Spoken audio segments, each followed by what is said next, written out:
সময় থাকতে ভালোবাসার মানুষের মূল্য দিতে শিখুন। এমনও তো হতে পারে সে আজ আছে কাল নাও থাকতে পারে। আজকে আমি তোমাদের এমন একটি স্টোরি শোনাবো যেটা শুনে আমি নিজে চোখের পানি ধরে রাখতে পারি। আজকে এই স্টোরিটা লিখে পাঠিয়েছে ভাইয়াটার হয়ে আমি গল্পটা আপনাদের বলে শোনাবো। তো শুরু করি। বাহির থেকে আড্ডা দিয়ে বাসায় আসলাম। এমনিতে বাবা মা গ্রামে থাকে, চাকরির জন্য আমি শহরে কোনো এক ফ্ল্যাটে থাকি। কিন্তু রাত 9টা বাজলে বাড়ির থেকে কল দিত, বক বক করতো এত রাতে বাহিরে আড্ডা দেই কেন, অথচ তখন বাজে রাত 9টা। আসলে 9টা তেমন বেশি না, তবে পরিবারের কাছে একটা চিন্তার বিষয়। কি করে সে? যাই হোক, বাসায় ঢুকে ফ্রেশ হলাম, তখনই মোবাইলটা কেঁপে উঠলো। যে দেখি প্রিয় মানুষটার কলটা রিসিভ করলাম ভয়ে ভয়ে, কেননা একটু আগে তাকে রিক্সাতে উঠিয়ে দিয়েছি বাসার দিকে। আর এত জলদি কল রিসিভ করার পর সোজা বলে উঠলো, নিচে আয়, তাও তুই করে। আমি বলছি কেন?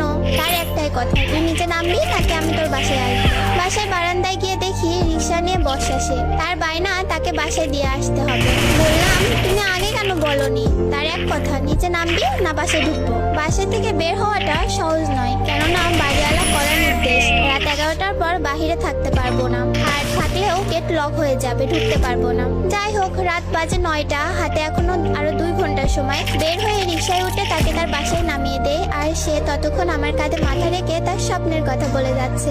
দেখতে দেখতে তার বাসার সামনে চলে আসলাম। পরের দিন কল, আজকে কি ঘুরতে বেরোবা? আমি বললাম আজ অফিস আছে, তারপরের দিন যাব। সে বললো আচ্ছা ঠিক আছে। অফিস থেকে বাসায় ফিরলাম রাত 9টা বাজে। সারাদিন প্রিয় মানুষটার সাথে কথা বলতে পারিনি। ওর কথা ভাবতেই ওর ফোন আসলো। ফোন রিসিভ করলাম আর সে বলল, বাবু নিচে আসো, একটা সারপ্রাইজ আছে। আমি নিচে গিয়ে দেখি প্রিয় মানুষটা দাঁড়িয়ে আছে। উঁকি মেরে দেখছিলাম ওর হাতে কিছু আছে কিনা, কিন্তু কই, কিছুই তো দেখলাম না। ভাবলাম পাগলিটা চুমু খাবার জন্য এসেছে, তাই ওকে চুমু খাবার জন্য ওর দিকে এগিয়ে যাচ্ছিলাম। কিন্তু আমাকে ধাক্কা দিয়ে পিছিয়ে গেল আর বলল, এখন চুমু খেতে হবে না, রাতে অনেক খেতে পারবা। আমি বললাম, রাতে অনেক খেতে পারবো মানে? সে বলল, বান্ধবীর বাসায় থাকার কথা বলে এসেছি, আজ তোমার সাথে থাকবো। আজ তোমার সাথে থাকবো, তোমার বুকে মাথা রেখে ঘুমাবো।